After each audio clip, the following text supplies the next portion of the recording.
په سکرین به تاسو له دا ویډیو ښکاري وي په ترکیه کې چې کومه زلزله راغله د هغې غټه وجه هم دا ویډیو ده.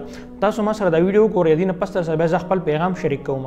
تارونه راغلي دوی کباړ ټولۍ کباړ، زه خپل هم کباړ ټولم، دوی هم کباړ ټولۍ. دا په ډسبینو کې پراته دی، ته وګوره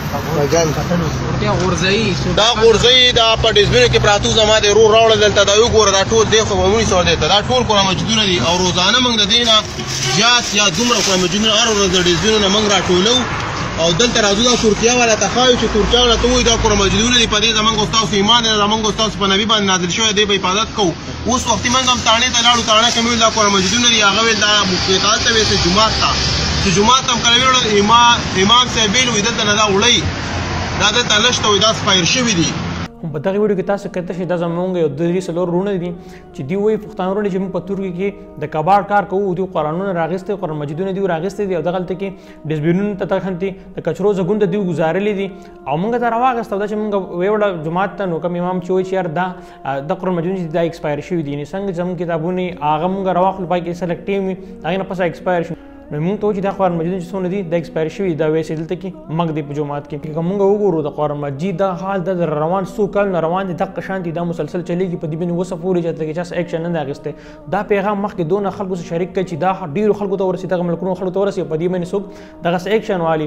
بل خبره به داسې وکړم چې په دې نړۍ کې که موږ وګورو چې ټول نه غټې زلزلې په دې کې په کم ملکونو کې شوي دي، نو هغه زلزلو د لیست تاسو دلته شریک کوم وګورئ. په دې کې د ترکیې نوم اډو سره شته دی نه، دا اوس چې کوم زلزله وکړه دا صرف او صرف په ترکیې کې او یا اتیا کاله مخکې چې کوم داسې زلزله شوه. په نړۍ کې چې ټول نه غټې زلزلې کېږي هغه به دلته کې وګورم په دې لیست کې هم شامل دی، هغه دی جاپان. په جاپان کې دونه غټې زلزلې صرف او صرف هلته کې کېږي. او تاسو ته دا ویډیو کلیپ شریک کوم دا جاپان دی یو زلزلې دی، تاسو دلته کتلی شئ چې دلته کې دا څنګه زلزله ده. دا ویډیو راسره لږ وګورئ.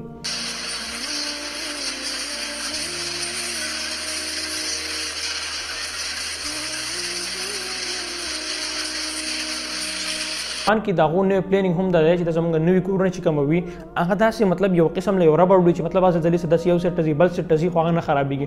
خو اوس دا غو فیوچر پلانینګ چې کوم دی ټول نه غټ چې موږ داسې کورونه جوړ کړو چې هغه په هوا باندې وي. موږ سوچ کوو چې یار داسې کور به څنګه جوړېږي چې په هوا باندې. خو د هغې لپاره یو غټه مسله مطلب یو غټ حل چې کوم دی هغه جاپان نه ویستی مقناطیس. هغه چې موږ داسې کورونه به جوړو چې هغه به لاندې مقناطیس به اټیچ وي په ځمکه باندې او د ځمکې نه پاسه به چې کوم وي هغه کور به پاسه وي.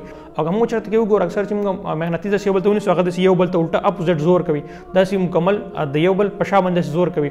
نو هغه چې موږ دا خنچل کوو داسې سیسټم به کوو په مقناطیسونو سره چې لاندې به مقناطیسونه لګېدلي په ځمکه باندې او د کور چې کوم یخ وي په هغې پسې به هم لګېدلي. نو په دې په وجه باندې به دا کور د ځمکې نه یو څو فوټه اوچت وي. نو که بیا زلزله څونه هم تیزه راځي لاندې ځمکه بړغې خو بره به کور چې کوم وي هغه په خپل ځای باندې ولاړ وي. هم دې باندې هغو ریسرچ کوي چې داسې کورونه موږ څنګه جوړ کړو او موږ داسې کورونه تیار کړو چې هغه مطلب د زلزله چې کومه ده هغې ته څه نه شي ویلی. دغه ورکوټه پیغام او ویډیو تاسو ټولو سره مې شریک کړه. نو کوشش وکړئ دا ویډیو چې څومره څه کېږي مخکې خپل ملګرو سره مې شریک کړئ. چېرته هم چې الله مو راتل خوشحاله او آباد لره.